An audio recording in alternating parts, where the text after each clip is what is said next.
Buenas tardes, apreciados estudiantes, ¿cómo están? Hola, profe, qué gusto. ¿Bien, bien? Hacerlo, profe. Bueno, me alegra mucho. Hola, profe, ¿cómo está? Bien, juicioso, trabajando con hartas cosas. Estaba ajustando sílabos, entonces ya les traigo una propuesta, vamos a revisarla y pues damos inicio con las sesiones, con la sesión de hoy. ¿Listo, muchachos? Señor. Quiero pues presentarles a Michelle López. Ella es una estudiante nueva que va a estar acompañándonos en este curso. Michelle, ¿nos escuchas? Sí, buenas tardes, profe, ¿cómo están? Ah, Mucho bueno. gusto. Sería chévere que prendieras la cámara, porfis, para conocerte.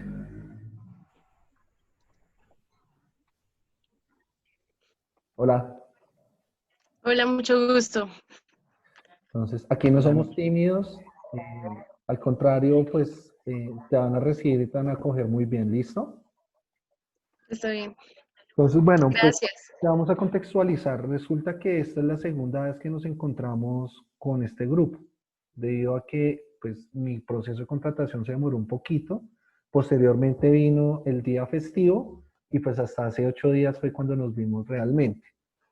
Entonces, frente a eso, había establecido un compromiso que era generar un contenido analítico. Entonces, les voy a hacer la presentación del contenido analítico porque estaba por ahí como organizándolo de tal manera que entendiéramos algunas cosas pues, dentro del proceso de formación y ya pues posteriormente damos inicio. ¿Listo, Michelle? Muchachos. Vale, profe. Vale, entonces les voy a compartir pantalla, me avisan si la ven.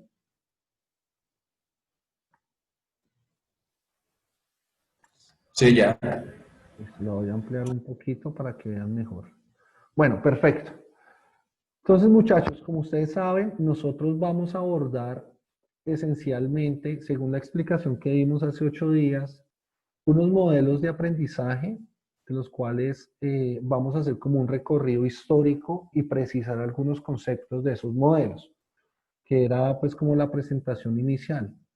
No obstante, pues este fin de semana hice los ajustes pertinentes al contenido analítico y pues esta ya es la versión que está sujeta a la aprobación por parte de la coordinación a cargo del padre Jorge. ¿Listo, muchachos? No obstante, esta información se las voy a compartir.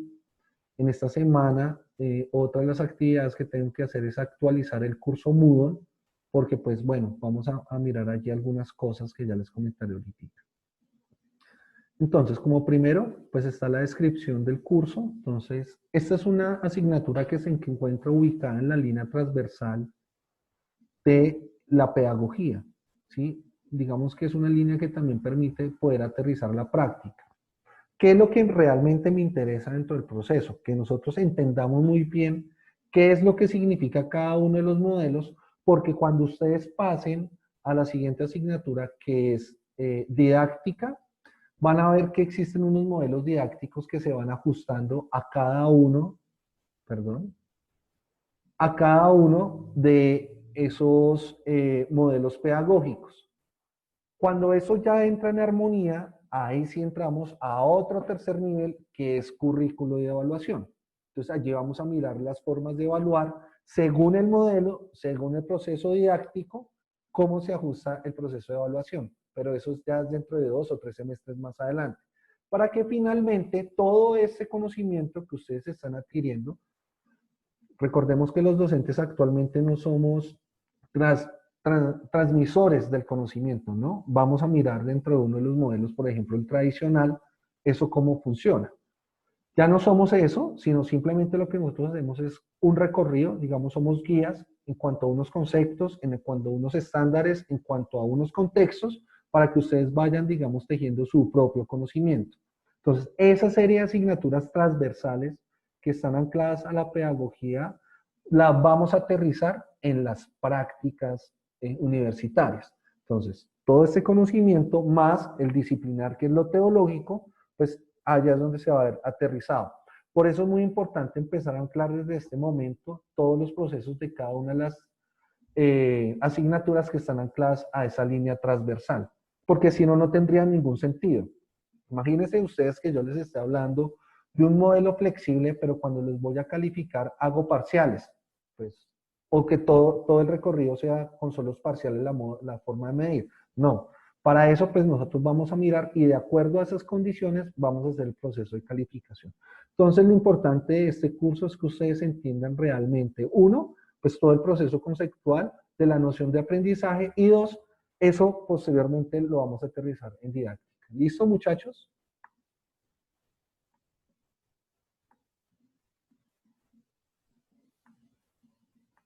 Bueno, la justificación. Entonces, la justificación obviamente está enmarcada dentro de la noción de pedagogía porque precisamente la pedagogía es el grueso de la licenciatura en cuanto a las condiciones que se dan para los procesos de enseñanza y aprendizaje. No obstante, los programas académicos de la licenciatura son unos programas con unas condiciones especiales porque la misma norma se encarga de que así sea. Hay un decreto, perdón, una resolución que es la 18583, perdón, del 2017, donde reglamenta las licenciaturas, ¿sí? O sea, todas las licenciaturas. Entonces, tiene su propia reglamentación, es diferente a otros programas académicos.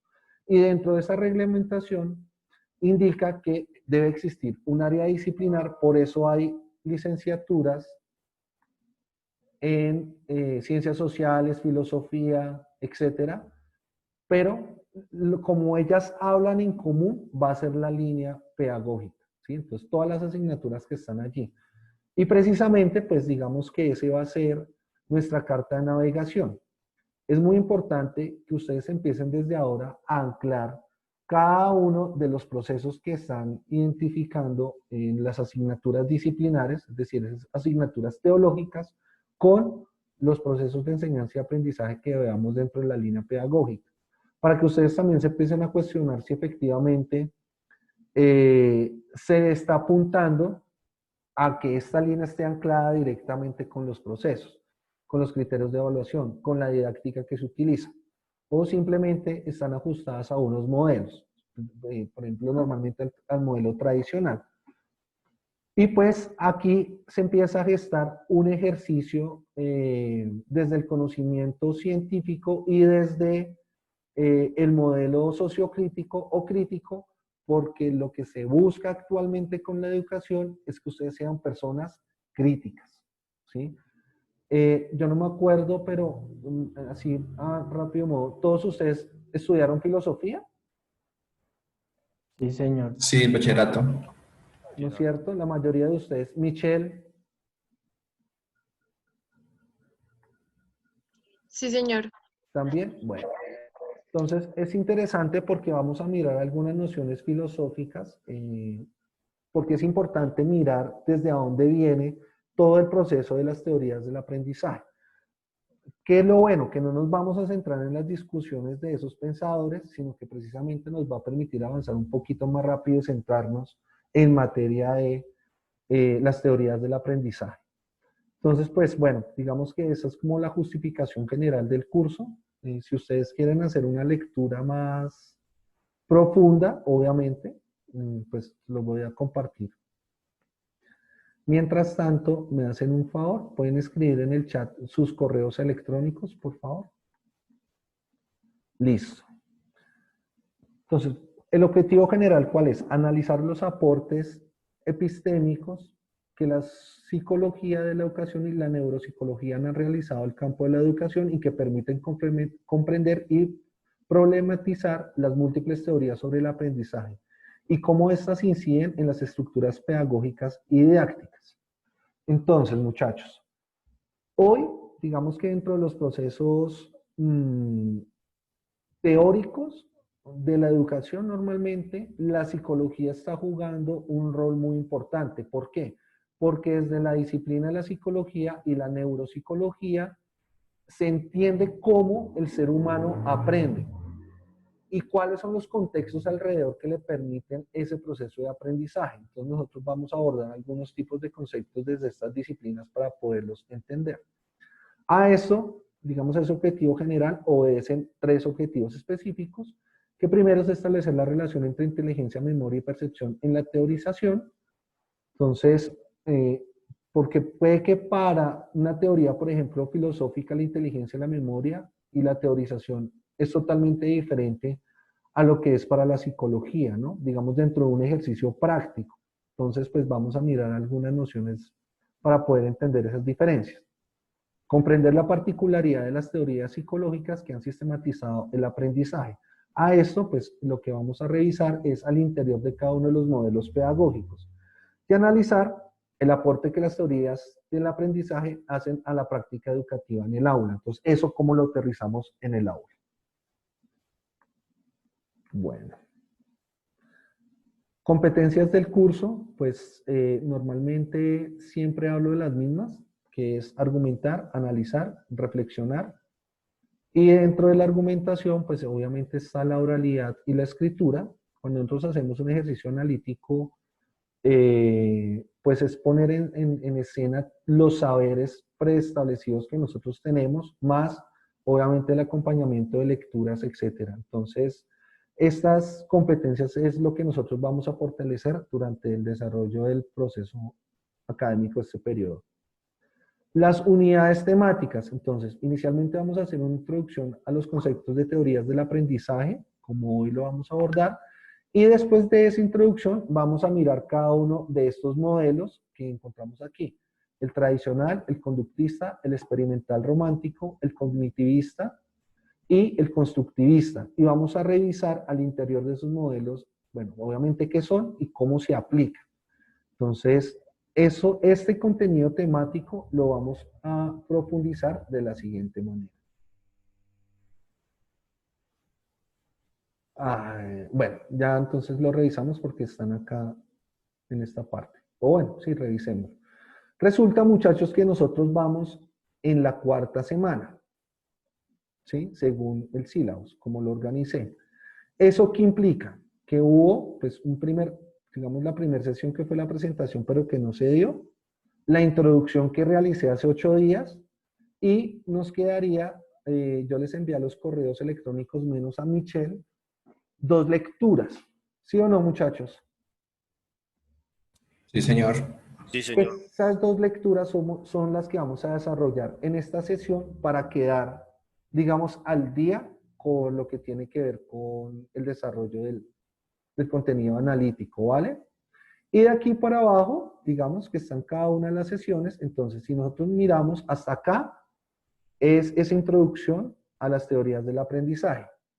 Ya después vamos a mirar el modelo tradicional en 2 sesiones, si no estoy mal, ¿sí? Esta semana 6 pues son las actividades para el aprovechamiento de las obras autónomas, y pues el parcial es lo que vamos a desarrollar como nota en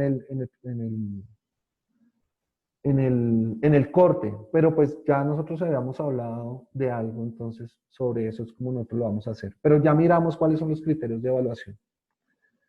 Entonces, 2 sesiones de modelo tradicional, 2 sesiones de modelo conductista, 2 sesiones del modelo experimental. En la semana 11 pues viene otra semana de corte.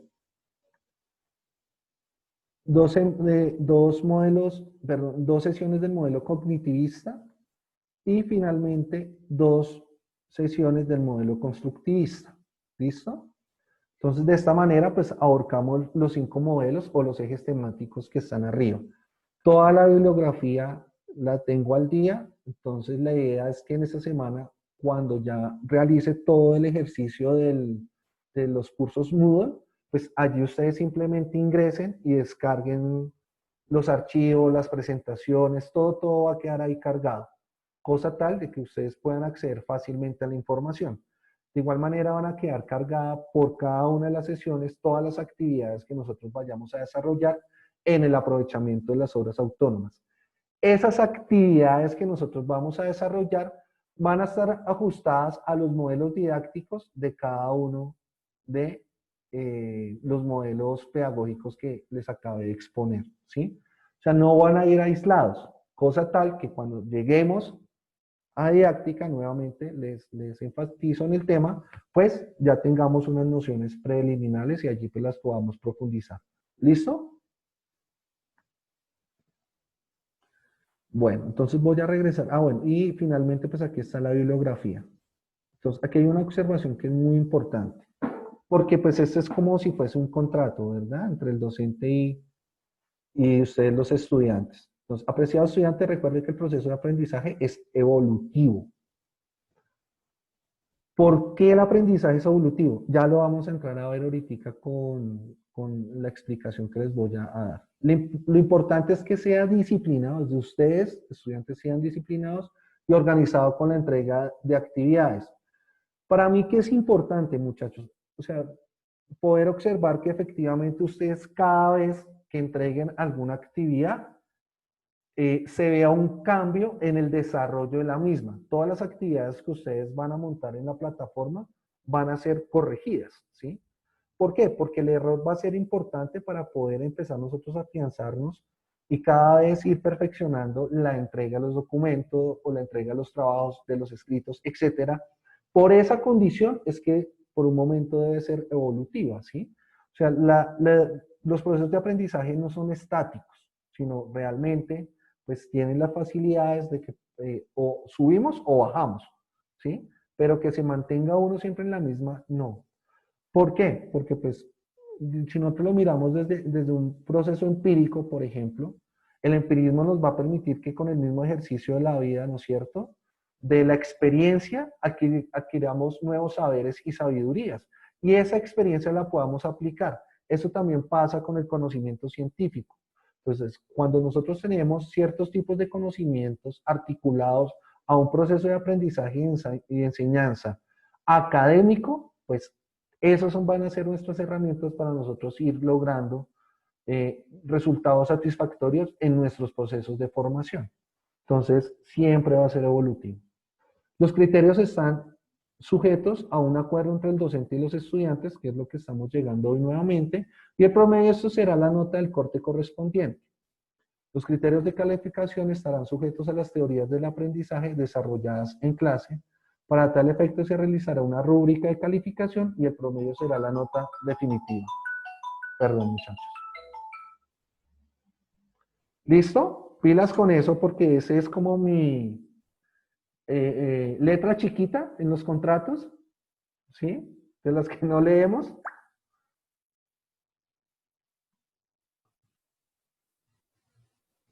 Entonces, bueno, regreso a los criterios de calificación.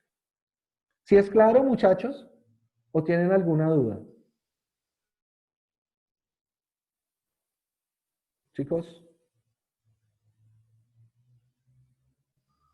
Sí, profe, gracias. Está claro. Ok, perfecto. Entonces, el proceso de evaluación para la asignatura de teorías del aprendizaje se ajusta a las condiciones mismas de las teorías que se desarrollan en clase. Entonces, ¿eso qué significa? Que cuando yo vaya a realizar un ejercicio didáctico y evaluativo, se va a ajustar a las condiciones de cada una de las teorías para que podamos revisar varios componentes. Dentro de esos componentes, por ejemplo, dentro del modelo tradicional, donde el docente solo tiene la verdad, y es, digamos que la absoluta verdad, dentro de la relación de poder que se genera al interior del aula, pues eso cómo se debe manejar. ¿Sí? Porque hay muchas instituciones educativas que hoy aún siguen bajo ese mismo modelo tradicional. Entonces, mi comportamiento, la forma como me voy a expresar, mis ademanes, porque normalmente muevo las manos, es un proceso observatorio que pues nosotros vamos a generar al interior para poder generar allí pues las sinergias que necesitamos. Entonces, eso lo que nos va a permitir es que existen unas unidades temáticas y pues que son las mismas que vamos a desarrollar dentro de este contenido analítico. Entonces, el objetivo que se busca es que el estudiante pueda identificar plenamente con la asignatura de teorías del aprendizaje o ese un modelo pedagógico el cual tiene un criterio de evaluación específico. Hoy, dentro de los criterios de evaluación, existen estas tres condiciones: la autoevaluación, la coevaluación y la heteroevaluación. Entonces, ¿la autoevaluación qué es?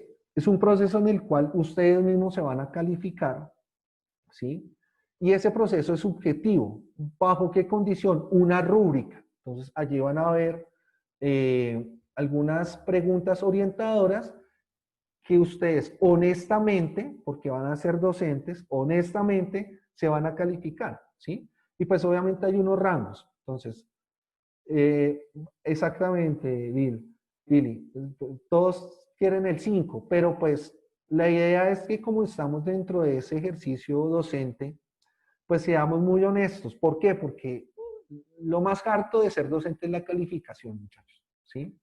Entonces muchas veces pasa eso, entonces siempre me pongo 5 y cuando uno va a revisar esas rúbricas de calificación donde dice, ¿siempre entregó a tiempo todas las actividades? Pues uno dice, no, o sea, realmente ni siquiera las entregó. Llegó tarde a clase, entonces, ¿sí? O llegó cumplido a clase, no, pues normalmente siempre llegaba 15 o 20 minutos después, ¿sí? Entonces, por eso, digamos que es muy importante que ustedes desde ahora empiecen a realizar ese ejercicio. Cuando hablo de una coevaluación, se mide el desempeño y la calidad de los diferentes trabajos de los estudiantes. Por eso, todos los trabajos van a quedar anclados al curso Moodle, en el cual el docente los va a revisar y va a hacer el ejercicio de realimentación para que pues ustedes vean cuáles son sus fortalezas y debilidades. No lo pongamos como un error, sino esas debilidades y que poco a poco pues ustedes vayan fortaleciendo las debilidades. Entonces pues va a estar asociado a todas las actividades que desarrollemos durante el corte. ¿Listo? Siempre hablamos del corte, recordemos que son 3 cortes. Y la heteroevaluación es una etapa, digamos, de calificación de los trabajos colaborativos de los estudiantes que van a estar en la posición de optar por calificar el desempeño de sus compañeros. Yo sé que ustedes son muy solidarios, son hermanos, ¿no? Dentro de una misma comunidad, pero pues vamos a dejar unos trabajos colaborativos y allí se van a asignar unos roles dentro de esos trabajos colaborativos y la idea es que entre ustedes mismos realicen esos procesos de calificación. O sea, si se sienten cómodos trabajando con ellos o no. Pues como, perdón, son 8 participantes, entonces simplemente serían 2 grupos. La idea es rotarse algunos roles que están allí para que no siempre sea el mismo ejercicio. Y así ustedes también se puedan calificar.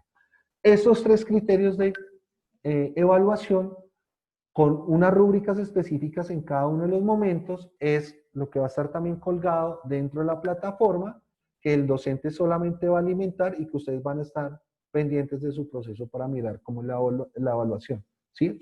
Sus criterios de evaluación. ¿Les parece, muchachos? ¿Hay alguna duda en los que le acabo de mostrar? ¿O si es totalmente claro?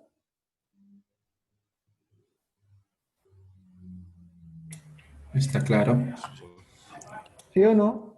Sí, profe, estoy de acuerdo. ¿Les parece bien lo que estamos haciendo o hay algo que les gustaría conversar, que no estén de acuerdo? Porque eso sí es como el matrimonio, habla ahora o calle para siempre. Está bien, profe, para mí. ¿Sí? David, Bien, profe, todo está correcto. listo, muchachos. Entonces, de todas maneras, recordemos que son 3 cortes, 30, 30, 40, y que esos cortes van a tener unas actividades asignadas para pues, poder poner la nota. Ah, bueno, acá quiero revisar una vaina antes de pasar a lo que nosotros vamos a realizar. Para tener en cuenta cuándo es el próximo. Ok, el 14 del mes que entra. Entonces, estamos hablando que el 14. Ay, no, pucha, aquí me quedó mal esta nota. Esta fecha. No me di cuenta. Hoy es lunes, ¿verdad? Ah, no, mentira, sí me quedó bien. Estamos hablando que en 2 semanas, o sea, esta y la otra semana, tendríamos que realizar algunas actividades para que en la semana del 14 yo ya esté cargando notas. ¿Listo? O sea, espero que tengan un poquito de flexibilidad frente al caso, por lo mismo, porque casi no nos hemos visto. Además que también debemos pensar que los días lunes son festivos, muchachos. ¿Eso qué implica? que cuando sea un festivo nos toca en una sola sesión encerrar lo de la anterior sesión. ¿Listo? Entonces nos tocaría hacer la lectura de las dos sesiones para poderlas abordar en esa clase, ¿vale? Porque no tenemos más tiempo. No hay ningún otro día que podamos recuperar las clases, ¿sí? Además, pues ustedes también tendrán otras actividades. Entonces yo no puedo ser intransigente de decirle, nos vemos tal día, tal hora. No. Si ustedes necesitan algún tipo de asesoría, tutoría, etcétera, con todo el gusto del mundo para apoyarlos en los procesos. Bueno, entonces por este lado, creo que nada más. Voy a dejar de compartir y voy a compartir la presentación.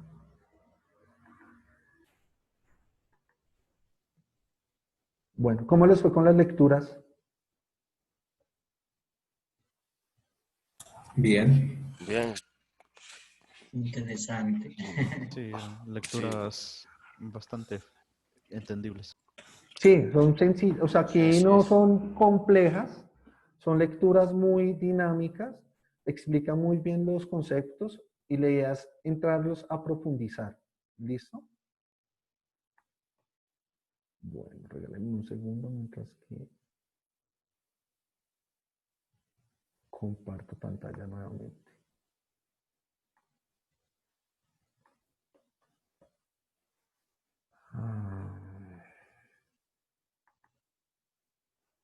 Listo, muchachos. ¿Sí la ven? Perfecto. Entonces, introducción al mundo de las teorías del aprendizaje. Aquí lo que vamos es a revisar unos conceptos y mirar la evolución de cómo ha sido la evolución, digamos, de esa episte de las teorías y del por qué hoy se están abordando aún, ¿no? Entonces, como primera medida, pues tenemos que abordar el aprendizaje humano. Dentro del aprendizaje humano, digamos que, y el aprendizaje de los animales o pues, de otro tipo de seres vivos, pues es diferente, ¿no? Normalmente los animales, digamos, o los otros seres vivos, ¿cómo actúan? ¿Por medio de qué, muchachos? ¿Qué considerarían? Digamos, un lobo, ¿cómo actúa? Por Por medio del instinto. Por instinto. Instinto. Exactamente, por el instinto. Podemos decir que los seres humanos también actuamos por instinto, pero pues una de las diferencias que hay es pues que no somos seres racionales. Y dentro de la racionalidad, pues nosotros lo que buscamos son alternativas para poder saciar esas necesidades que nosotros tenemos. ¿Por qué saciar las necesidades? Porque socialmente, digamos que dentro de las estructuras del Estado, hablándolo puntualmente, pues nos han generado un tipo de necesidades. Y esas necesidades, para nosotros satisfacerla, es por medio de bienes y servicios.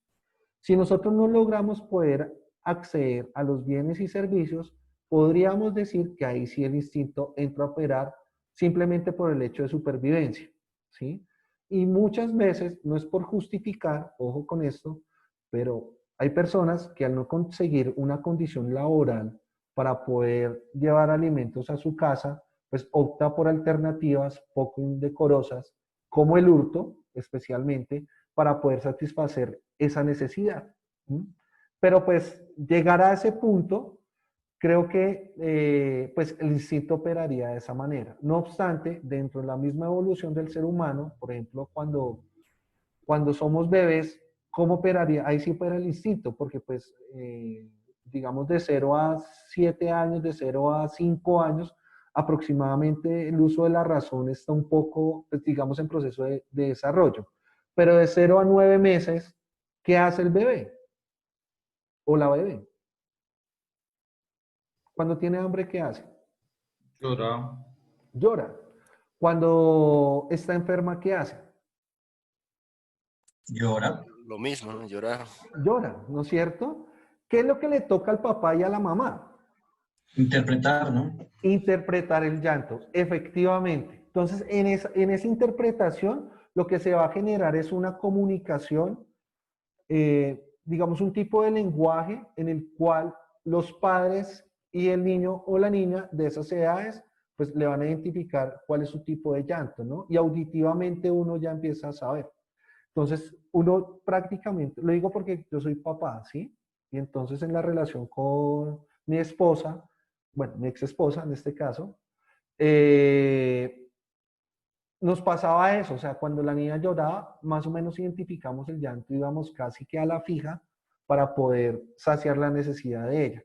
Ya a medida que van creciendo, pues obviamente va a ser otro de los escenarios que va a permitir que la comunicación pues sea mucho más estable, ¿sí? Y el proceso de aprendizaje que se genere ahí para las dos partes, ¿sí? Porque pues obviamente uno es novato o era novato en ese tema, pues voy a seguir como en ese mundo ahondándolo para tener pues propiedad y poder hablar del tema en casos muy específicos y obviamente en la etapa de crecimiento.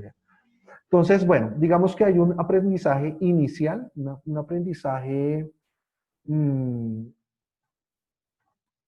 desde la cotidianidad que permite pues generar unos estereotipos y esos estereotipos pues pueden ir desde la imitación, ¿no? Pero esos estereotipos de la imitación son más en edades pequeñas.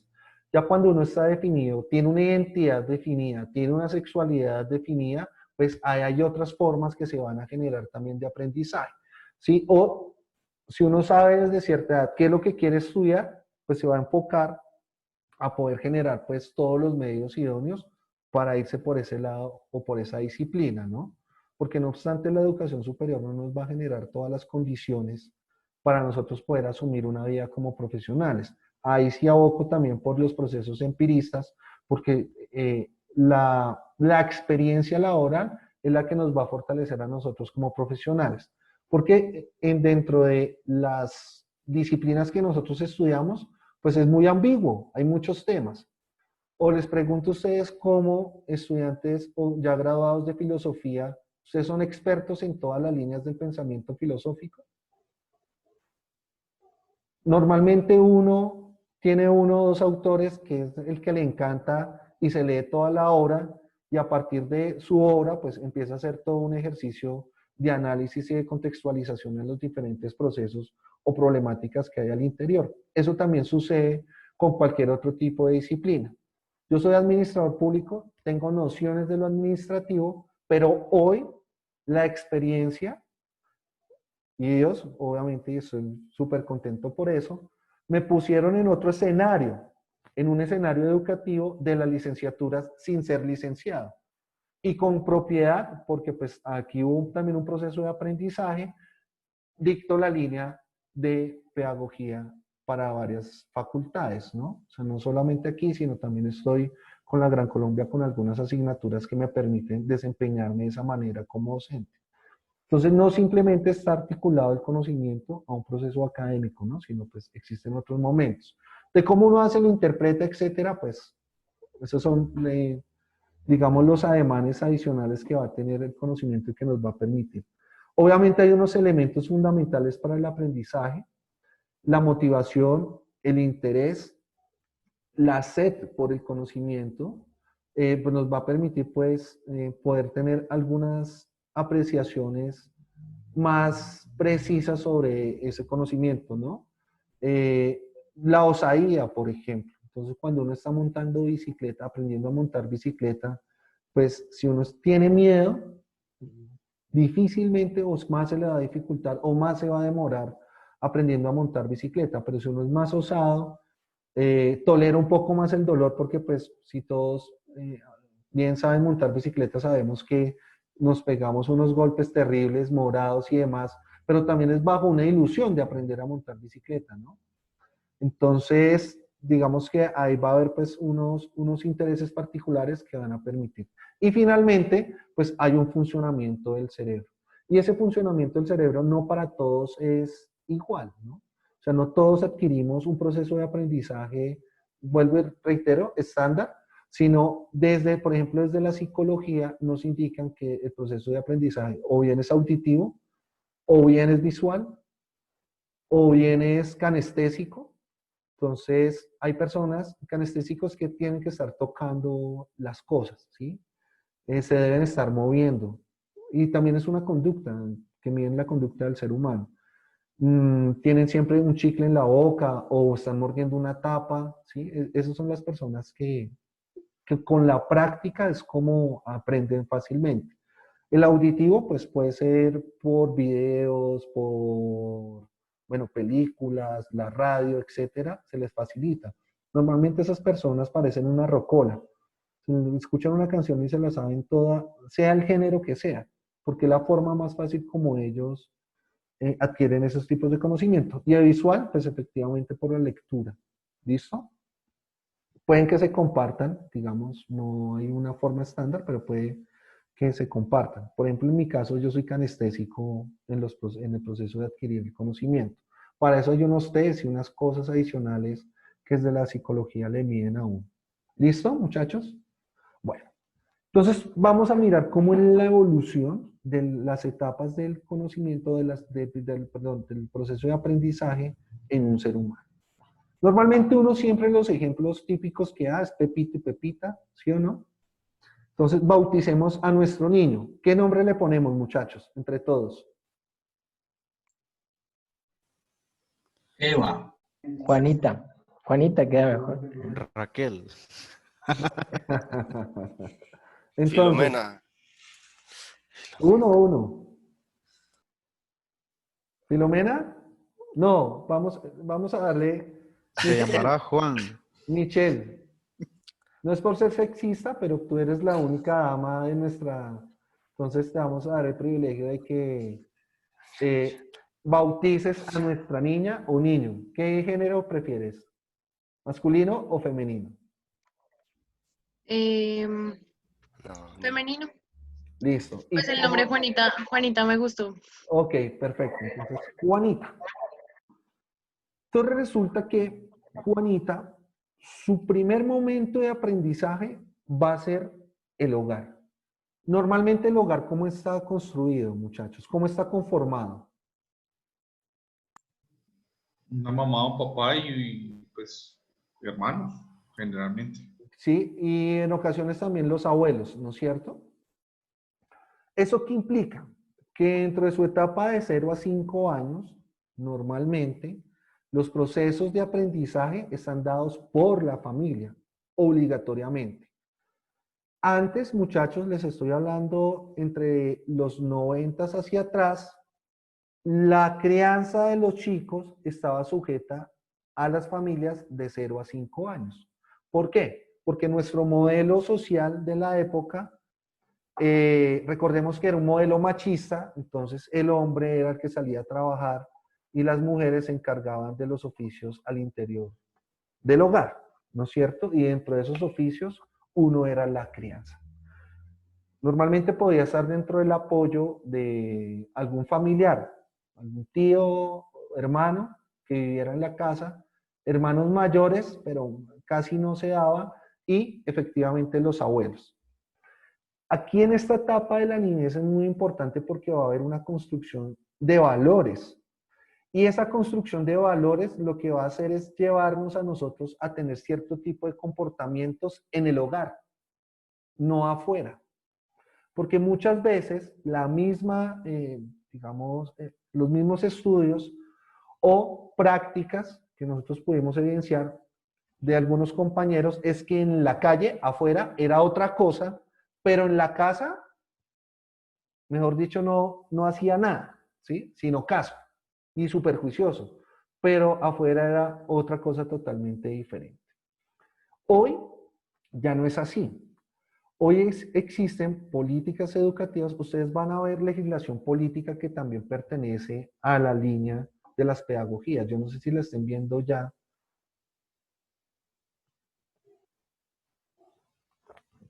¿No? Entonces la ven un poquito. Creo que ustedes están en segundo. Segundo semestre. Entonces más o menos lo ven en cuarto, quinto aproximadamente. Hoy existe una legislación en la cual los niños de 0 a 5 años deben pasar por unas etapas en el jardín.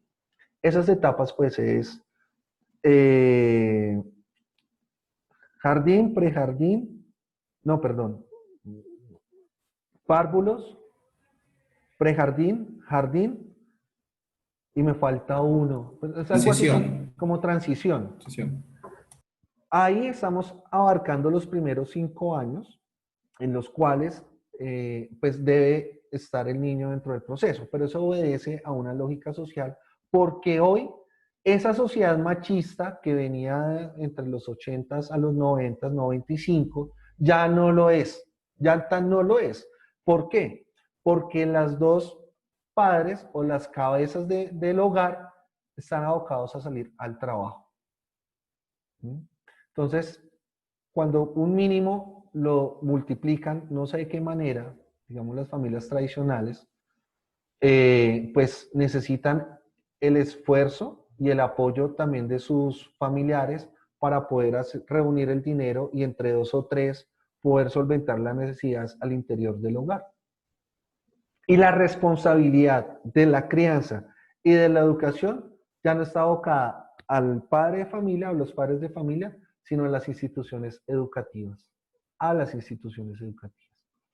Aquí va a haber algo muy importante porque dentro de los modelos de aprendizaje del jardín, por ejemplo, cuando están en el jardín, yo considero, esto ya es una apreciación personal, pero pues hacia allá va la tendencia, y es que esa etapa para la aprehensión del conocimiento debe ser a partir del juego. Y no deben ser procesos impugnitivos de enseñarle los colores. ¿Qué color es este? Rojo. Y entonces, rojo, rojo, rojo, rojo. O las planchas para que aprenda a escribir las vocales. O cómo se aprenden los números, ¿sí? Entonces deben existir unas formas didácticas desde el juego para que los chicos y las chicas empiecen a adquirir ciertos tipos de aprendizajes. Y a partir de eso empiecen a replicarlos a ellos. ¿Por qué? Porque pues en esta etapa son una esponja. O sea, absorben toda la información habida y por haber, ¿sí? Cuando es un proceso conductista, es decir, un proceso que es obligante, pues sí, o sea, normalmente dentro del pensamiento de las familias tradicionales es que debe ser así, y se asombran cuando no les dejan trabajos, y por qué profe no le dejó trabajos y no, o sea, esas cosas deben estar mandadas a recoger. Pero lo que hace es que frustra el proceso, la etapa de inocencia del niño en esa edad. ¿Sí? Entonces, con un caso particular, yo vivía en Castilla en ese momento cuando estábamos buscándole jardín a la niña y duramos buscando en Castilla hay muchísimos jardines. Fuimos a todos. El ingreso a esos jardines oscilaba más o menos entre 800 a 1,500,000. Y le venden a uno un poco de necesidades que, o sea, mi hija de 1 año y medio, 2 años, que está, pues ya tiene un equilibrio al caminar en ballet. Pues, yo para qué quiero a mi hija en ballet. Que si hay rutas, dinero adicional, que si hay alimentación es dinero adicional, un poco de actividades que nada tenían que ver con el proceso de crecimiento de mi hija. Y lo que yo estaba buscando con mi pareja en el momento era que ella fuera feliz, feliz. Y pues dimos con un hogar del Instituto Colombiano de Bienestar Familiar, que pues, ha sido una maravilla dentro del proceso. Obviamente, pues ahorita por la pandemia, pues se suspende, pero pues también entendemos que, por ejemplo, esto, identificando y haciendo un análisis de algunas conductas de mi hija, les hace falta asociarse de esa manera, les hace falta jugar, ¿sí? Y pues uno adulto tiene hasta ciertos puntos donde comparte con ella y juega, pero no todo el día. En cambio, los niños en su ambiente es todo el día. Entonces, por eso es muy importante ese momento. La juventud y el colegio. Entonces, la transición que se va a generar acá es que, digamos, podemos estar hablando de primero a quinto, por ejemplo, ¿sí? Ya ahí sí viene un proceso más fuerte en cuanto a la adquisición del conocimiento, pero hay unos contextos sociales, ¿no? Cuando uno sale, por ejemplo, del jardín, normalmente todos salen dispersos a instituciones educativas diferentes. Cuando llegamos al colegio, nos encontramos con nuevos amigos y compañeros, ¿sí? Y eso indica que también hay un proceso de adaptabilidad a la institución educativa, a su nuevo escenario, a su ambiente de aprendizaje, y pues eso conlleva a que normalmente existe una resistencia por parte del estudiante. Esa resistencia se va a ver manifestada durante los primeros 15 días cuando no quiere ingresar a la institución educativa, porque no le gusta, porque los compañeros no sé qué, ¿sí? Pero eso normalmente va a pasar, siempre va a haber una resistencia. Ya allí, al interior, pues obviamente se va a generar todo un proceso de enseñanza y aprendizaje articulado pues a unas temáticas que año a año va a haber reflejado. La institución educativa puede autónomamente realizar ciertas actividades en los contenidos temáticos, ¿sí? Pero pues el Ministerio de Educación sacó unas cartillas donde van a estar ahí asociadas. Yo les voy a compartir las cartillas que están asociadas a dos asignaturas que normalmente ustedes van a dictar, desde la teología, ¿no? Pueden buscar también las de filosofía. Ética, moral y valores, y educación religiosa. Y ahí va a estar todo el contenido que el ministerio pues adaptó para ese proceso de aprendizaje. Entonces aquí en ese momento la juventud, pues bueno, digamos que si el proceso es habitual, no hay ningún inconveniente, ya empieza los chicos a tener ciertos comportamientos, o sea, si son terremotos, si son juiciosos, etc. La dificultad que se va a generar hasta la adolescencia es que nunca se trabaja, o sea, que hay como una relación de castigo y premio, ¿no? Porque siempre hay que premiar a los que le va bien. ¿Qué sucede con los chicos y cuál es el ejercicio con los estudiantes que no rinden académicamente? Porque es que no son malos. ¿O sí son malos? Porque es que ese término de malo es como tan ambiguo, ¿no? O sea, malo es que maltrata a los compañeros, bueno, que genere ahí otras dinámicas, pero pues si tiene un nivel académico diferente, eso también obedece a que dentro de su contexto familiar normalmente, porque aquí un contexto social es un poco más complejo, ¿no? O sea, no están en la calle, no se la pasan en la calle. Normalmente están aún con su familia. Puede que en la casa, como yo les decía, se comportan de una manera, pero en otros escenarios se comportan diferente. Y a eso hay que hacerle un seguimiento, obviamente, psicológico. Puede que aguanten hambre, pueden que sean maltratados, pueden que sean abusados por sus propios familiares. Entonces allí hay una serie de complicaciones que el estudiante lo va a demostrar en desarrollo habitual de su proceso, pues, en el colegio. Y eso conlleva que efectivamente debe hacérsele cierto tipo de seguimientos a partir de algo que se llama la ruta de derecho. Esas rutas de derecho, pues lo que nos va a permitir es, dependiendo de los casos, poder hacerle un seguimiento puntual al estudiante. Bueno, de aquí pues digamos que no hay ninguna complejidad, también están basados en el juego, etcétera, pues amigos del colegio, normal. Llegamos a la etapa de la adolescencia, que es una de las etapas más difíciles, ¿no? ¿Por qué? Porque en la adolescencia están estudiando, aún se mantienen en el colegio, en la institución educativa, pero adicional hay un contexto social, porque ya empezamos a salir a explorar nuevos escenarios, ¿no es cierto? Y aquí es donde se va a iniciar, pues obviamente, un proceso empirista. Entonces va a aprender nuevas costumbres, que para nuestros padres son mañas, ¿sí o no? Entonces no se meta con fulanito de tal que es todo mañoso, pero pues no se sabe si uno era el mañoso o fulanito de tal era el mañoso. Entonces, Juliana en este contexto, no, Juanita era, ¿no es cierto? Va a estar, obviamente, con su grupo de amigas o su grupo de amigos, ¿sí? Se van a ensimismar, van a lograr tener un tipo de identidad, un tipo de gustos, va a empezar a conversar de otras cosas que no va a ser nada académico, porque uno en esos contextos nunca habla del colegio, ¿sí? Al contrario, uno se queja, ¿no es cierto? Que el profe tal cosa me dijo, y uno se vive lamentando y quejando. Se va a enfrentar también, por ejemplo, a las emociones y a las sensaciones, emociones como el amor, ¿sí? El primer beso, por ejemplo. Entonces, normalmente dentro del contexto de la adolescencia es cuando uno da el primer beso. ¿Qué sucede allí? Las chicas normalmente son más pasionales, ¿no es cierto? Entonces, cuando se reúnen con su grupo de amigas, digamos que Juanita y Juanito se dieron su primer beso. Entonces, Juanita, pues, dice, no, yo sentí tal situación. Empiezan a describir la situación. Con los chicos pasa todo lo contrario, ¿sí? Y pasa todo lo contrario porque hay unas condiciones subjetivas dentro de los géneros que no permiten que se encuentren sinergias dentro de esas mismas.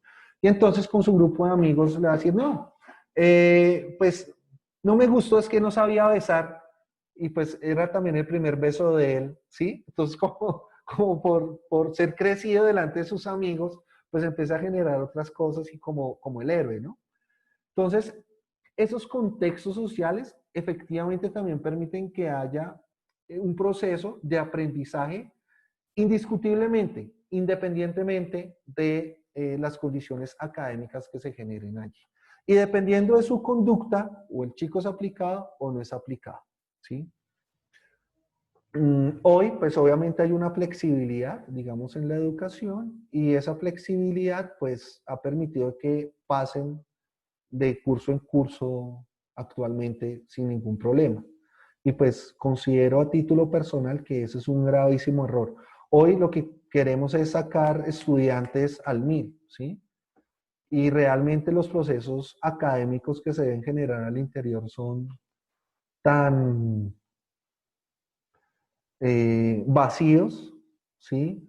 No, por eso, digamos, un docente de institución educativa pública de los señores ya mayores de 55 años, 60 años, que aún se mantienen, pues, no les importa el proceso de aprendizaje de sus estudiantes. Entonces, pues, están bajados bajo, pues, el estado de confort que es muy complejo.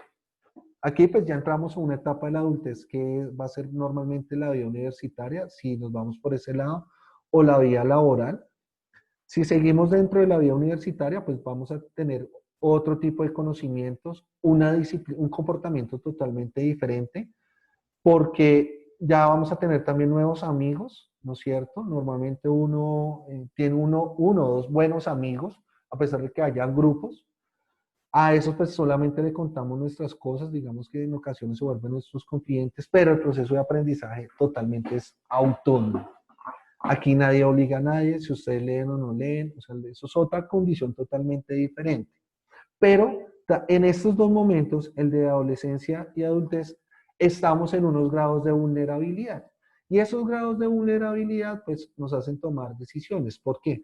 Porque en esta etapa de la universidad, los que nos vamos por allí, sabemos que la educación superior no es fácil y pues que uno puede estar dentro de los contextos en una alta vulnerabilidad con las sustancias psicoactivas, con el alcoholismo, con las relaciones diferentes a las de su pareja, etcétera, ¿sí? Pero pues uno toma la decisión si lo hace o no lo hace. Aquí no está uno sujeto a nada, ¿sí? Y pues ahí sí ya es algo muy subjetivo, pero pues también genera que haya una dinámica dentro de un contexto social totalmente diferente. El proceso de aprendizaje, ¿cuál sería? Pues dependiendo del modelo, se ajustaría a esas condiciones, pero normalmente es más autónomo, ¿no? ¿Por qué? Porque le dan a uno ciertas bases para poder interpretar textos, para poder analizar textos, para escribir, y pues uno a partir de esas bases es como empieza su ejercicio subjetivo a fortalecer esos procesos académicos, ¿sí? Y pues también es un momento de mostrarse, ¿no? Uno más o menos sabe quiénes son o no son pilos, pero pues la forma de hablar, la forma de expresarse, etcétera, estarían aquí también en juego. Y finalmente, pues la vejez, que sí va a ser un proceso pues autónomo, ¿no? Ya después de que nosotros nos retiremos de todas nuestras condiciones laborales o de servicio, como muchos de ustedes lo van a hacer por la vocación que tienen.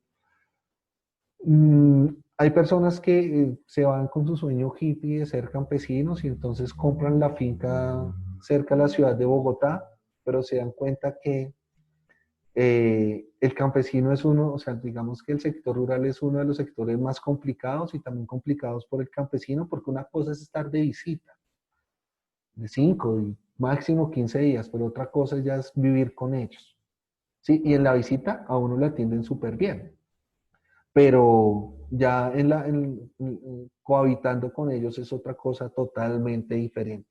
Entonces ahí siempre vamos a estar ajustados a esos procesos, inclusive pues dentro de la vejez o parte de la adultez para llegar a la vejez, también socialmente cambiamos, ¿no? Y ese cambio puede obedecer a que paso de padre a abuelo, ¿m? O me mantengo siempre pues, sin hijos, etcétera. Ser tío, el tío chévere, el tío bacán, ¿sí? O el familiar chévere, el familiar bacán. Y eso pues genera otras dinámicas también en la construcción obvia de la familia. Entonces, esa es una evolución, digamos, que nos va a permitir un poco poder entender cómo cada una de las etapas del ser humano, pues adquirimos cierto tipo de aprendizajes. ¿Listo? ¿Hay alguna duda, alguna inquietud? ¿Algún comentario, muchachos? Ok, listo. Entonces, muchachos, desde la neuro, pues, Profe, señor. qué pena. Mire, en mi, bueno, estaban, que lo anoté así también, que en este proceso evolutivo, lo llamo yo así, En este. la persona humana, bueno, la persona, porque es humana, la persona va adquiriendo también como esos diferentes fases o diferentes bases que le van ayudando, no solamente creo al proceso cognitivo, sino que también, desde mi punto de vista, lo que le ayuda mucho es la experiencia, ¿no? Era lo que relacionaba ahorita cuando puso usted el ejemplo de la persona que dice, bueno, me quedo a vivir como un campesino, pero sin tener, creo, aunque sepa él hacer las diferencias entre un campesino y, que soy una persona que haya vivido todo el tiempo en la ciudad, pero si no tiene, creo, le- pues esa experiencia, pues me parece que no ha ganado mucho. Ok, pero la experiencia, Donaldo, la encuentran es allá, ¿sí? Digamos que Sí, en esa etapa entre la adultez y la vejez, por ejemplo, hay muchas personas en el caso de acá, bogotano, que su sueño siempre fue vivir en el campo y compran una finca y empiezan a generar dinámicas de campesino, más cuando no lo son.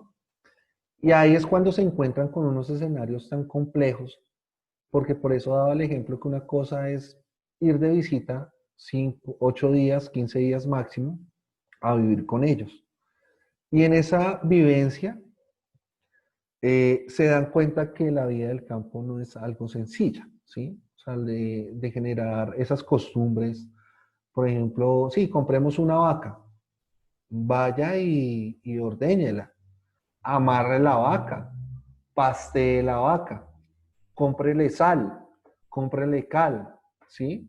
Arriende, si mi mismo lote no es de pasto que sirva, me toca arrendar otro para que ella vaya y coma, ¿sí?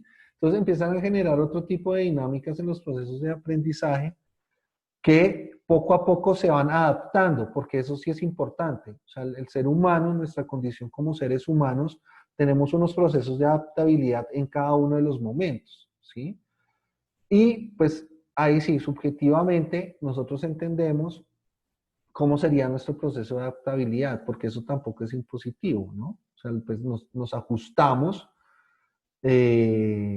a esas condiciones, ¿sí? La costumbre, por ejemplo. Entonces, nos acostumbramos a ese tipo de condiciones. ¿Sí? Entonces, sí, efectivamente, el proceso empírico o la experiencia es sumamente importante y es importante más o menos desde la etapa de la juventud hacia arriba, ¿sí? Porque la experiencia que vamos adquiriendo en los diferentes contextos en los que nos manejemos, pues eso también nos va construyendo como seres humanos, ¿no? Con todas las cualidades, con todas las condiciones, con todas las dificultades, con todas las creencias o no creencias, nos va construyendo indiscutiblemente. ¿Listo? muy bien. Vale. No. ¿Alguien más, muchachos?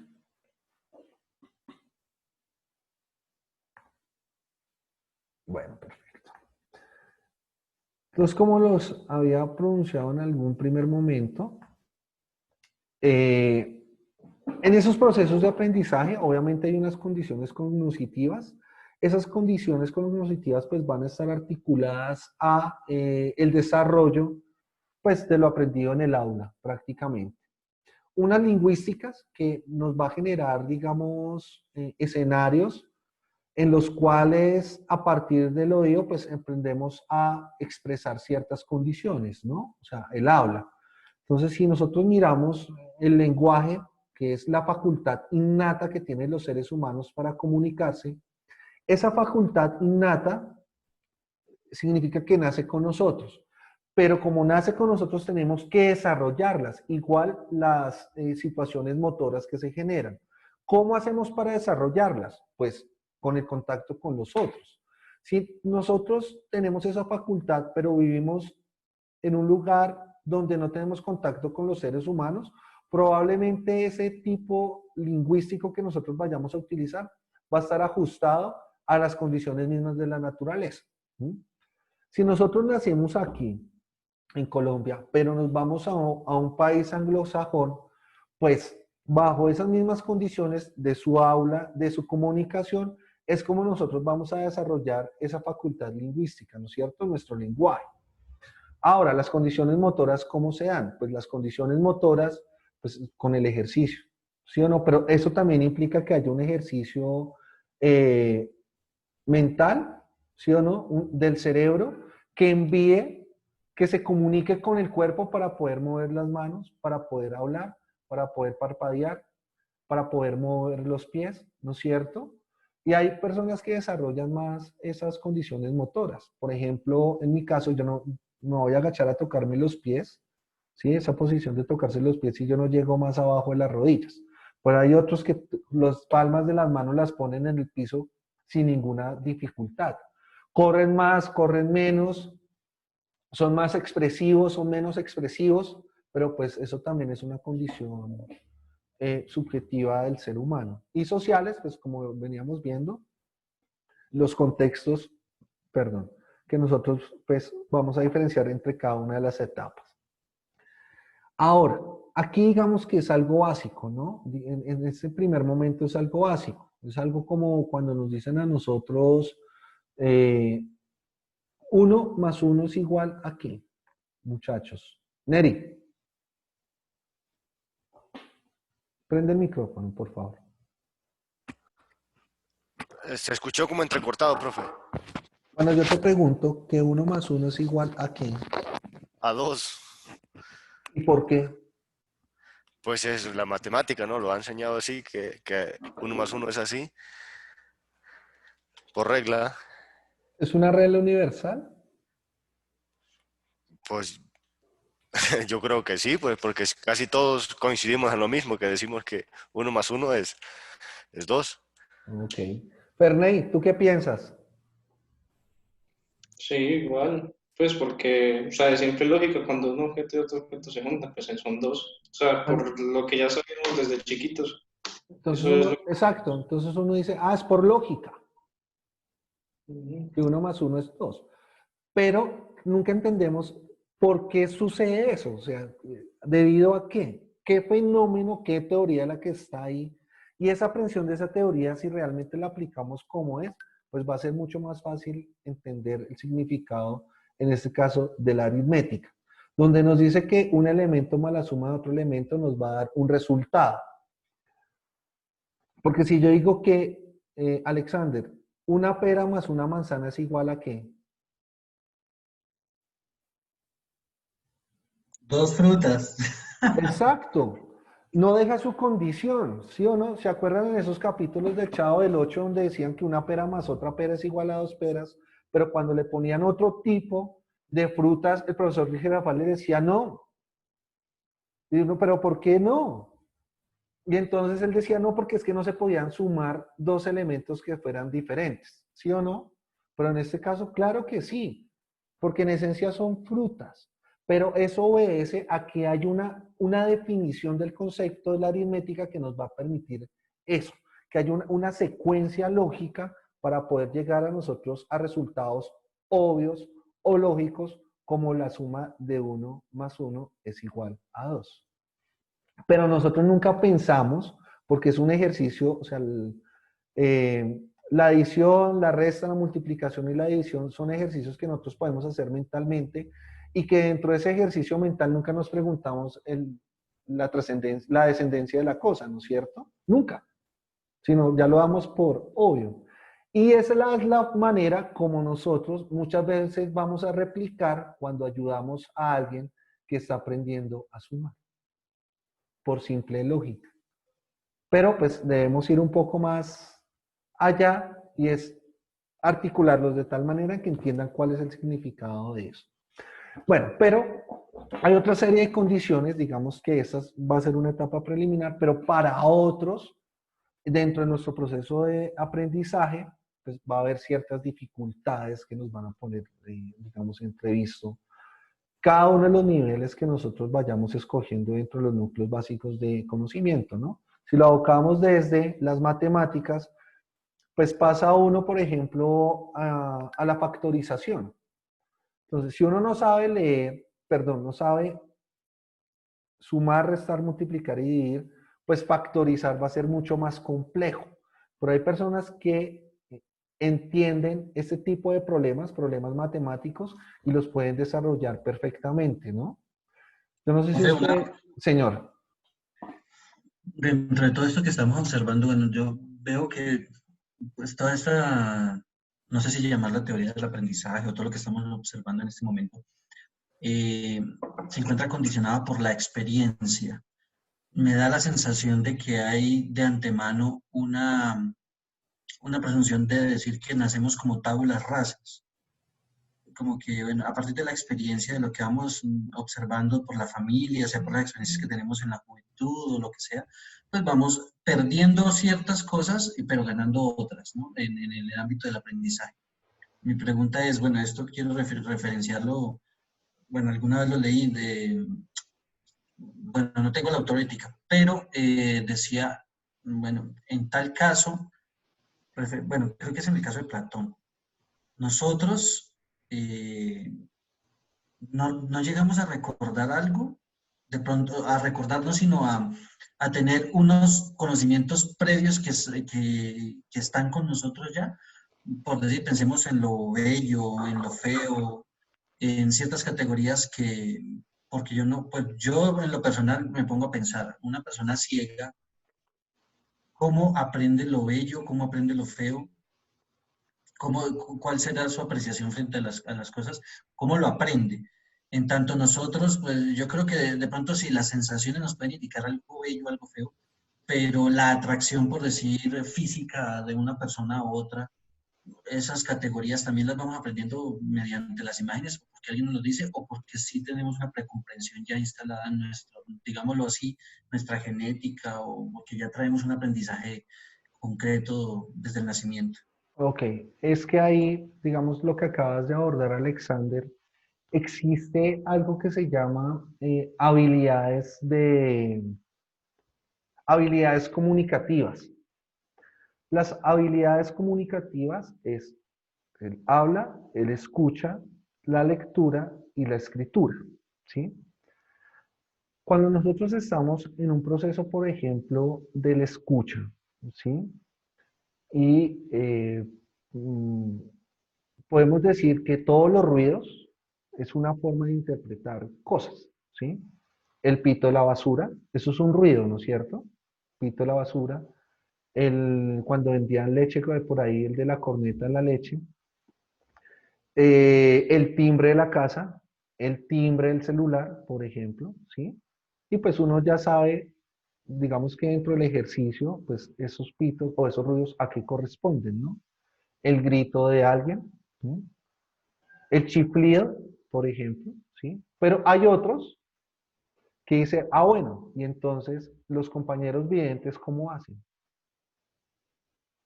Porque los sordos no desarrollan la parte vocal porque no se pueden escuchar. ¿Sí o no? Y entonces tiene que abocar por otro tipo de herramientas que van a ser las visuales para poder adquirir el conocimiento. Claro, ese es un tipo especial de profes también que se preparan para poderles dictar algo a estos personajes, ¿no? Y tienen un lenguaje, pero el lenguaje de ellos no es un lenguaje universal. Cuando nosotros hablamos del braille, por ejemplo, O de las señas, no es, o sea, esos dos tipos de lenguaje son de acuerdo a los modismos literatos del país de origen. En cada uno de los países se escribe diferente y las señas son diferentes. Entonces, ahí hay un proceso de adaptación complejo, ¿no? Pero este tipo de personas, de compañeros y de seres humanos, desarrollan otro tipo de habilidades. En este caso, por ejemplo, si nosotros lo abocamos desde los principios platónicos y aristotélicos de lo sensitivo, los sentidos juegan un papel importante en el desarrollo del conocimiento de los seres humanos, ¿sí? Diría que somos una creación perfecta porque si, a pesar de que tengamos eh, la ausencia de algún sentido, otro entra a suplirlo, ¿sí? Otro entra a suplirlo. Y esa sería la forma como ellos entrarían a comunicarse y a desarrollar también esas habilidades. Hay dos procesos, que es lo que estoy enmarcando, que por un lado, efectivamente el proceso, la evolución del ser humano genera obligatoriamente una experiencia. O sea, no podemos salirnos de ahí, porque no he visto o nunca he leído el caso de alguien que sin experiencia haya llegado a una posición, ¿no es cierto? O sea, necesariamente la experiencia va a estar sujeta al contexto social, político, religioso, económico, ¿sí o no? Y la interpretación que yo le doy a esa experiencia. Pero el cognoscitivo sí necesita un proceso o un acompañamiento académico. ¿Por qué? Porque bueno, a nosotros nos pueden poner aquí un montón de teorías y yo la leo. Y digo, bueno, hago una lectura plana, ¿no? ¿Y qué entendió? Y empiezan a reproducir como loras. Pa. Pero, pues, ¿cuál es la, dígame, qué reflexión puede llegar allí? Y vuelven a reproducir como loras. No hay un ejercicio analítico, no hay un ejercicio reflexivo, que eso sí es lo que nos van a enseñar, digamos, las habilidades hoy, del siglo XXI, a poder generar ese tipo de condiciones desde el conocimiento para nosotros, pues, en últimas, no tragar entero. ¿Sí o no? Cuando ustedes ya se enfrentan a una lectura, ustedes son críticos de la lectura, porque ya tienen un nivel, ya tienen un conocimiento preestablecido. No desde la licenciatura, sino desde la filosofía, por ejemplo. Y usted le dan una interpretación de tal manera que se ajuste a las condiciones cognitivas y de experiencia que ustedes tienen. ¿O no les pasa, muchachos? ¿O hacen una lectura plana para aquí venir a reproducirlas como loros? No. Entonces, digamos que la construcción del ser humano podemos plantearla desde esos dos posibles escenarios, Alexander, ¿sí? ¿O no? ¿Qué piensas? Cuéntanos. Sí, claro. Digo yo por toda aquella, donde también veía en el caso de un bebé, ¿no? Dicen, los bebés por lo general, poco a poco, digamos, ya cuando empiezan a gatear, ellos que no tienen esa capacidad, por decir, si se asoman a una escalera, de lanzarse de una, sino que ya está inmerso en su, por decirlo así, lo habían estudiado, sabe que o sea, no dimensiona las distancias, por lo tanto no se lanza. Entonces, decían que, ¿qué podría haber dentro de esa cabecita tan pequeña que hacía que el niño no se lanzase? Distinto a cuando ya va evolucionando, va creciendo, que va aprendiendo a que no debe eso, porque incluso a partir del miedo, porque de pronto se golpea, es que aprende que no debe bajarlo. Pero antes de eso, a priori, es que él ya en su conciencia, no sé cómo llamarlo, en su pensamiento, en su instinto, está que no debe, como no dimensiona, no se lanza directamente a las escaleras. Por lo tanto, yo no sé, yo soy como muy amigo de que nosotros no somos tabula rasa, de que no aprendemos netamente, o sea, que llegamos a aprender solo por medio de la experiencia, sí por medio de conocimientos que se van transformando por medio de la educación, como lo veíamos anteriormente en el curso de epistemología, sino que siento, por decir, las cuestiones del amor, las cuestiones por decir, el vínculo que se crea entre hijo y madre, bueno, con el pecho, lo que sea, yo siento que sí hay cierto conocimiento que ya viene inmerso con nosotros. No tengo todavía las herramientas para poder decir, "Ah, es que esto es verdad", pero sí tengo esa sensación de que decir netamente que nosotros somos tablas rasas que solo vamos aprendiendo con el transcurso del tiempo y por medio de la experiencia, no me, sí, no me llena mucho. Obviamente, pues es Ok. lo interesante del curso. Porque es que hay unas cosas susceptibles que tomas, por ejemplo, ¿sí? Entonces, el bebé, el momento íntimo entre madre e hijo o hija, cuando lo está amamantando. O sea, es una condición que nosotros como género, como hombre, no sé, masculino, perdón, pues no vamos a poder hacer. Y la belleza que gira en torno a esto es que por medio de la leche, y eso sí está comprobado, le transmite ciertas cosas que le genera a los hijos, a los niños o las niñas tranquilidad, por ejemplo. Y sabe que ella es su mamá. El calor que saben cuando uno los abraza, saben que es el papá o la mamá, ¿sí? Y esos momentos que les genera tranquilidad es porque saben, o sea, de una u otra manera saben que es el uno o el otro. Y pues bueno, eso sí son como cuestiones metafísicas ahí para poderlas explicar, ¿sí o no? Profe, profe, Señor Willy. sobre eso que ustedes están tocando sobre el tema, pues yo creo que ese vínculo que, de aprendizaje desde el inicio entre un niño y la madre, pues se da por medio, o sea, por el solo hecho, tal vez no sea nada metafísico, tal vez por el solo hecho de que una madre haya llevado a su hijo o hija por 9 meses en el vientre, ¿no?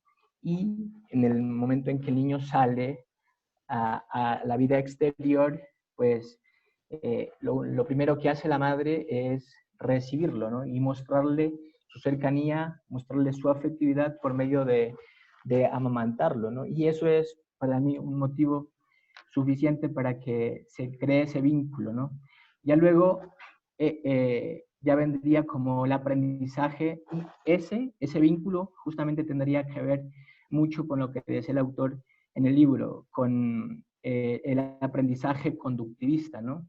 Entonces tiene mucho que ver que no es específicamente que tú cambias tus perspectivas, tu forma de ver la vida por lo que has aprendido, por lo que has leído, por lo cognoscitivo, ¿no? Sino por cómo te relacionas con el exterior. Decía ya Alexander antes, un niño se cayó una vez de las escaleras, supo que eso dolía. Entonces, eso no es específicamente un conocimiento cognitivista, sino un conocimiento conductista, ¿no? Por medio de el mundo exterior, yo puedo conocer, puedo aprender y puedo evolucionar en tanto persona. Ya la evolución del cognitiva ya es otra cosa. Tiene mucho que ver con el mundo exterior, pero se centra más en lo que en lo que es conocimiento abstracto, como libros y toda la cosa. Ok, Willy, muchas gracias por su apreciación.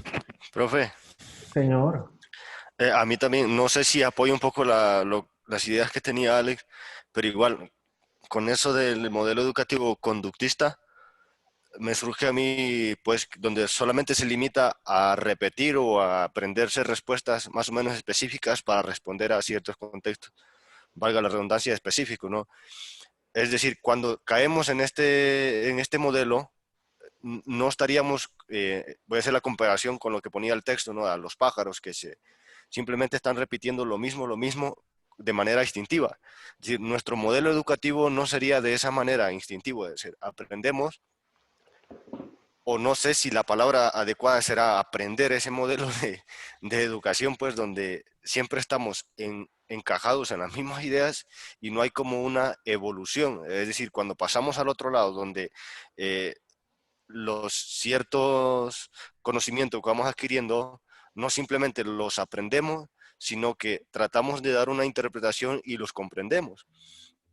Es decir, este modelo es una idea que se me sale, no sé si está un poco descabellada, ¿no? Que criticar este modelo educativo, el conductista, de solo repetir, pueda ser pues como muy instintivo la cosa, ¿no? No sé cómo ver esa situación. Bueno, mi hermano, mi apreciado hermano, déjame decirte que precisamente ese tipo de modelos son los que nosotros vamos a ver a lo largo de las clases, ¿sí? Entonces, no voy a entrar a profundizarlo ahorita, pero cuando entremos a verlo, vamos a mirar los detalles del modelo. Pero sí puedo adelantar algo. En este momento, la educación parece un retazo de todos los modelos. O sea, no hay algo definido. ¿Y eso a qué obedece? A que muchas veces el proyecto educativo institucional, ajustado al currículo de la institución, a la didáctica de la institución, van en contravía. Y todo eso debe aterrizarse en el aula. Cuando uno no tiene claro esos procesos, pues obviamente parece que fue un retazo y a eso es lo que se le va a llamar currículo oculto y es cuando el docente entra a hacer modificaciones para ajustar las condiciones conceptuales a su parecer, lo que yo considero, porque así es como me siento cómodo. Entonces, en el desarrollo, digamos, de la vida del ser humano, parece que uno pasará por todas las etapas de los modelos pedagógicos o de las teorías del aprendizaje, ¿sí? Entonces, al principio puede ser conductista, porque pues en mi casa nos repitieron que los valores eran tales, porque tenía que sentarme a comer de esa manera, porque no podía decirle ni reclamarle a mi papá ni a mi mamá, ¿sí? No podía pedirles nada porque no estábamos en las condiciones económicas, etcétera. Entonces parece que siempre fuera guiado, ¿no? Y había una frase célebre en ese momento, ¿no? Mientras usted viva en esta casa, se hace lo que yo diga, ¿sí? Sin derecho a alegar. Salga y llegue tarde. Un problema. Llega acá a las 8 de la noche, que es hasta la hora que le doy permiso. Si usted sale después, dura un mes castigado. Entonces, o hay un premio o hay un castigo. Y pues llegaba uno a las 8 de la noche porque sabía que el papá o la mamá ya no le permitía eso. Pero uno también jugaba con cosas, ¿no? Entonces, mientras que le pedía permiso por el lado del papá, uno le pedía por otro lado el permiso a la mamá. ¿Sí o no? Y cuando uno decía que sí, entonces, o decía, dígale a su papá, o dígale a su mamá. Entonces, no es que ya le dijo que sí, así sean mentiras, por ejemplo. Ah, bueno, lo que diga su mamá. Entonces uno se iba al otro lado, no es que ya le dije a mi papá y me dijo lo que dijera usted. ¿Mm? Entonces ahí se está generando otro tipo de modelo, por ejemplo, ¿sí? Que es consensuado entre las partes. ¿Sí? Hay una negociación entre las partes, ¿sí? Entonces, pero bueno, eso es lo que vamos a ver más adelante. ¿Listo? Miguel Ángel, te queremos escuchar. Hasta este momento, ¿qué podríamos definir por aprendizaje? Ya con algo lo que dice el texto, que se entiende el aprendizaje como No, un quiero que proceso. tú, Miguel Ángel, nos digas qué entiendes por aprendizaje. Y después miramos lo que dice el texto. Bueno, así por aprendizaje, pues puede llegar a entender que es como un proceso evolutivo en cual, digamos, inicia desde las primeras etapas del ser humano, de una niñez, que de cierta forma también por su contexto va influyendo a la hora, digamos, de adquirir cierto conocimiento en cuanto, digamos, no sé, yo diría, digamos, en cuanto a su formación personal, en su formación, digamos, inclusive de relacionarse con las demás personas. Sí. ¿Y qué elementos giran en torno a eso, Miguel Ángel? Elementos, yo diría, bueno, primero el contexto o la situación o el lugar donde se desarrolla, si es una casa, inclusive las personas que influyen desde su formación, unos padres, bueno, parientes, inclusive un propio maestro también. Sí, ok. Yo inclusive diría que también puede influir, digamos, las condiciones físicas pues, del niño o de la niña, ¿no? Porque, digamos, tomando el caso digamos, de las personas que de pronto nacen con alguna discapacidad física, pues de cierta forma se encuentran limitadas en cuanto a la hora de desarrollar cierto aprendizaje, que obviamente van a desarrollar un aprendizaje con otro lenguaje, de otra forma, pero van a adquirir cierto aprendizaje con algunas circunstancias o con algunas dificultades, pero van a adquirir o desarrollar o evolucionar o potenciar otras capacidades que de pronto incluso una persona que físicamente se encuentra bien. Ok, perfecto. Muy bien. David, ¿tú qué piensas que es el aprendizaje? O si estás, bueno, primero, si estás de acuerdo o no con el planteamiento de Miguel y llegas a una apreciación frente a lo que está planteando Miguel, David. No, sí, estoy de acuerdo con lo que dijo Miguel. Bastante interesante la postura que él pone. Yo asumiría también, yo diría también, no sé si repito con otras palabras lo que él dice, pero yo diría también que el aprendizaje es como la forma más básica en las cuales las personas se pueden expresar. Me explico. Yo soy un partidario un poco contrario a lo que dice Alexander, y es que yo sí pienso que las personas, bueno, no un poco, no estoy en contraposición, sino que estoy un poco incluso de acuerdo, ahorita que lo pienso mejor, en que las personas con la experiencia, con cualquier mínimo detalle que uno tiene, que uno hace, incluso al caminar, uno va adquiriendo experiencia y va añadiendo esa experiencia inconscientemente al cerebro. ¿Por qué digo que tan solo en el caminar? Porque, por ejemplo, a mí me ha pasado varias veces que estoy muy preocupado, me pongo a caminar por la casa y mi cerebro va trabajando y me voy encontrando tan solo me voy encontrando las respuestas o incluso dormido, uno se despierta con, ya sé cómo solucionar esto.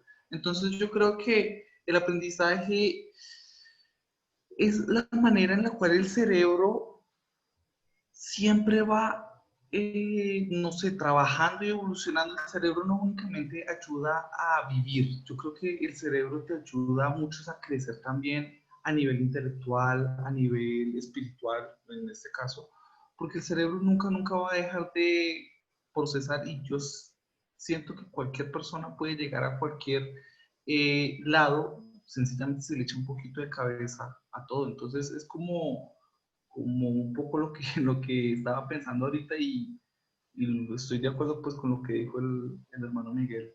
Ok, gracias, David, te agradezco mucho. Listo. Digamos que una definición como tradicional, por decirlo así, pues digamos que el aprendizaje indiscutiblemente es un proceso de adquisición de algún tipo de conocimiento, ¿no es cierto?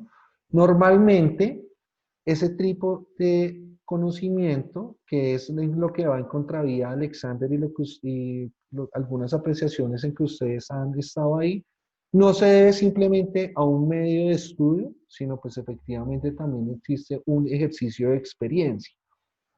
Puede ser un ejercicio de experiencia, pongámoslo en este término, experiencia primitiva, ¿sí? Que es como el del bebé, el caso del bebé, porque pues él no tiene nada, ¿sí? Pero pues simplemente está actuando para poder entender cosas en su mundo chiquito, ¿sí? Y eso pues nos va a hacer, nos va a llevar pues a unos procesos, ¿no es cierto? En donde nosotros vamos a aplicar algún tipo de conocimiento o esa adquisición del conocimiento, sea desde lo académico o sea desde lo experimental, ¿no es cierto? Porque no necesariamente lo pongo en este contexto. Los señores, muchos señores que trabajan en las centrales de abastos, digamos Corabastos en el occidente, paperos, por ejemplo, pues son personas que en algunos casos escasamente tuvieron una educación, pero saben sumar y negociar a la perfección, ¿sí? Y no necesitaron estar en una institución educativa, sino que la misma experiencia los llevó a eso. ¿Sí?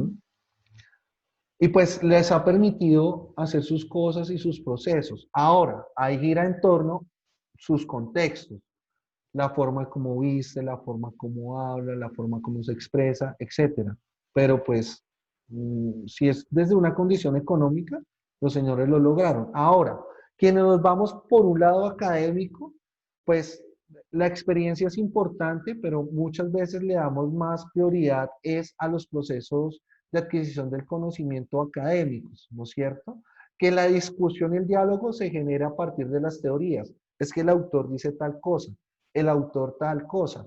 Eso la definición interpreta esta cosa y empieza uno a hablar desde el autor Y bueno, ¿y usted qué piensa? ¿Mm? Y eso muchas veces pasa. Eh, en una universidad nos obligaban a hablar a partir de teorías. O sea, era obligado.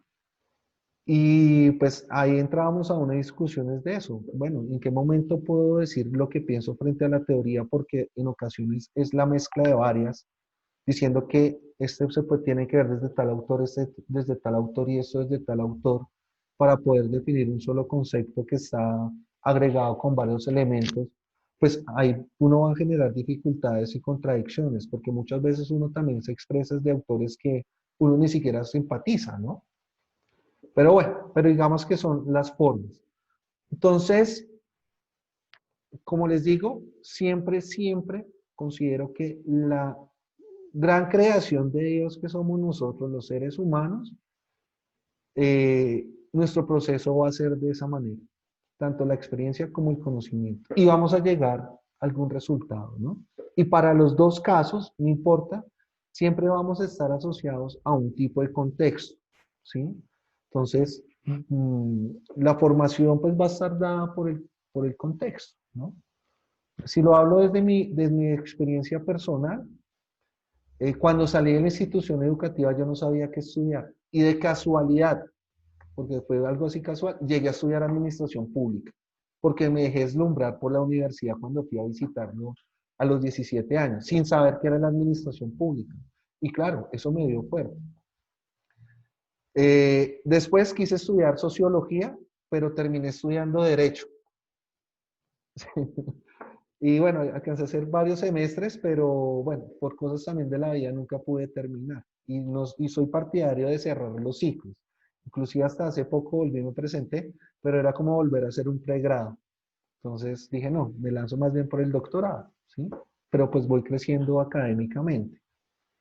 Y hay cosas que uno llega por la vida, digamos, a situaciones que la misma vida le da y le muestra caminos, ¿no es cierto? Caminos guiados. Puede ser caminos guiados también desde la espiritualidad para poder asumir y afrontar el conocimiento de cierta forma y la adquisición de nuevos saberes y sabidurías, diría yo, para poderlos aplicar de una u otra manera, porque indiscutiblemente en los lugares donde nosotros nos encontremos, siempre vamos a aprender algo.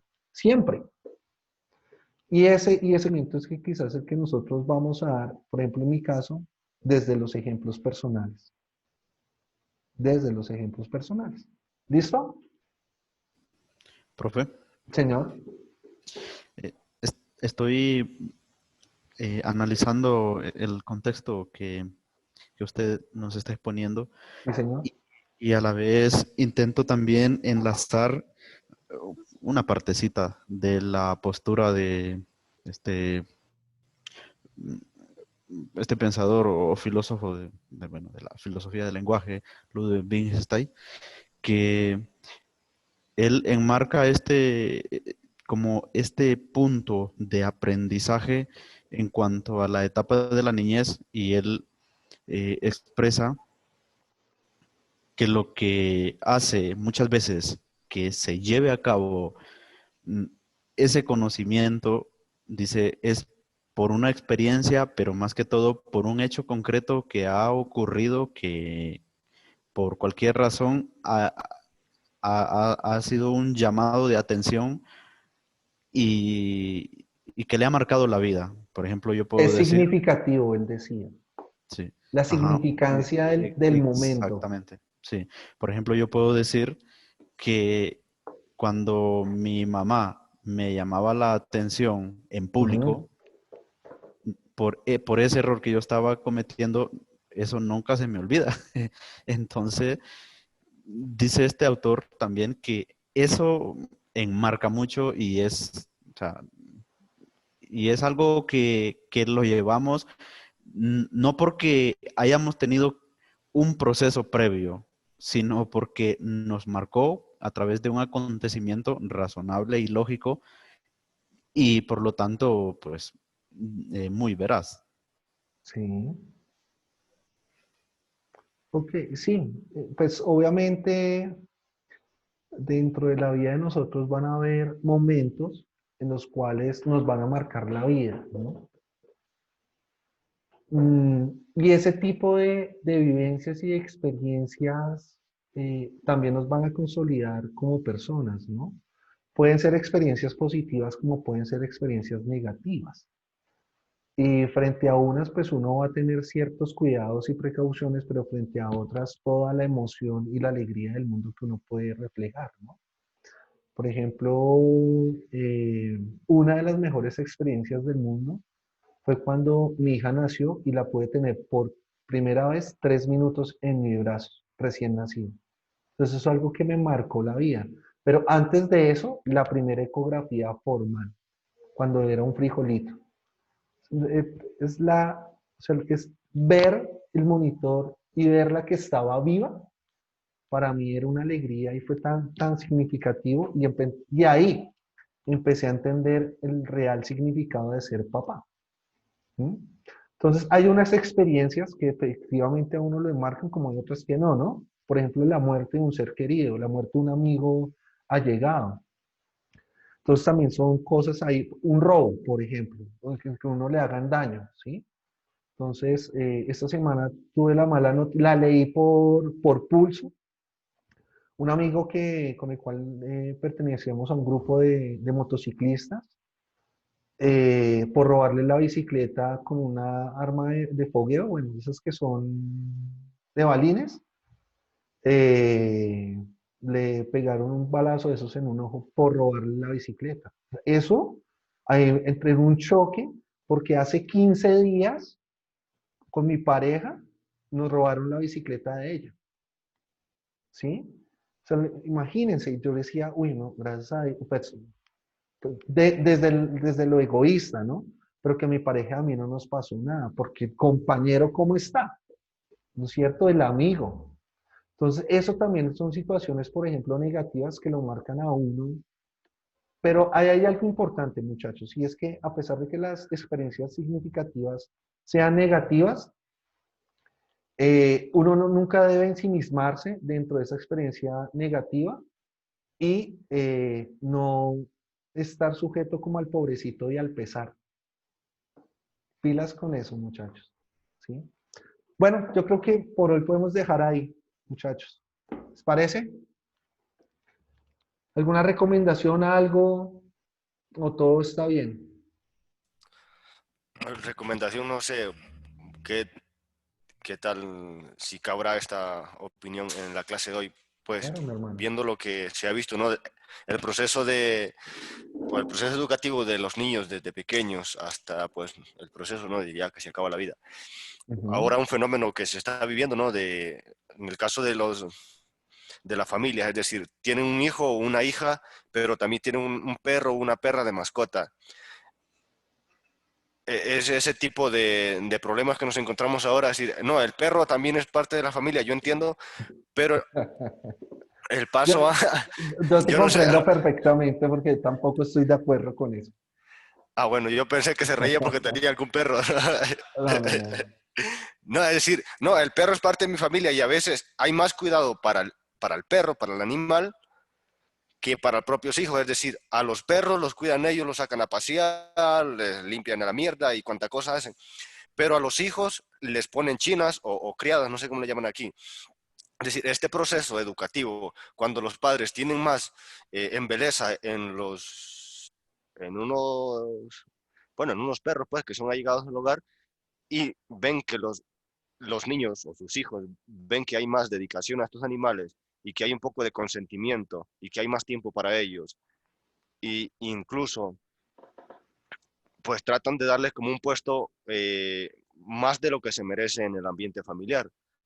No sé si este proceso que se vive hoy llegará a un tiempo o que ya está repercutiendo en la formación de estos niños cuando llegan al proceso o a la etapa de la adolescencia y la juventud, esta falencia o este problema que se ha vivido en el interior de la familia tenga algo de repercusión en la sociedad después. Yo creería que, bueno, lo que pasa es que efectivamente uno no puede comparar el animalito, sea perro, gato, lo que sea, como un hijo. Esa es una aprehensión social. o, bueno, es que si hubiese aquí un animalista, mejor dicho, tendría problemas, ¿sí? Porque conciben eso como hijos, o sea, y no, o sea, es que inclusive un animalista ni es papá o es mamá. ¿Mm? Entonces están viviendo una experiencia, están cambiando una experiencia por otra. Y efectivamente, ahora, detrás de eso hay un negocio, ¿no? EPS para animales, odontólogos para animales, psicólogos para animales, porque pues están en un estado de estrés y es mucho más costoso que no inclusive sus propios hijos, ¿no es cierto? Pero bueno, digamos que las dinámicas sociales y la misma evolución de la sociedad ha permitido que lleguemos a esos momentos, ¿sí? Yo me asombro, realmente el trato diferenciador que le pueden dar a un animal a sus propios hijos. Y efectivamente eso pasa que al interior de la familia, el hijo o la hija autónomamente inicia otros procesos, obviamente subjetivos, sin el acompañamiento familiar. Sin el acompañamiento familiar. Y empieza a experimentar de tal manera ciertas situaciones donde en esas situaciones que pueden ser bien o pueden ser peligrosas, tienen aceptabilidad. Los aceptan socialmente y van a empezar a cambiar escenarios. Frente a esa situación, ¿qué se va a generar? Otras comportamentales al interior del seno familiar. La conducta, pero usted ¿por qué se porta así si yo le di valores? Pero ojo, es que usted me está cambiando por el animalito que sí, pues sí, es chévere tenerlo en la casa, atenderlo, ¿sí? Pero es para que nos dé alegrías, no es para compararlo como si fuese yo.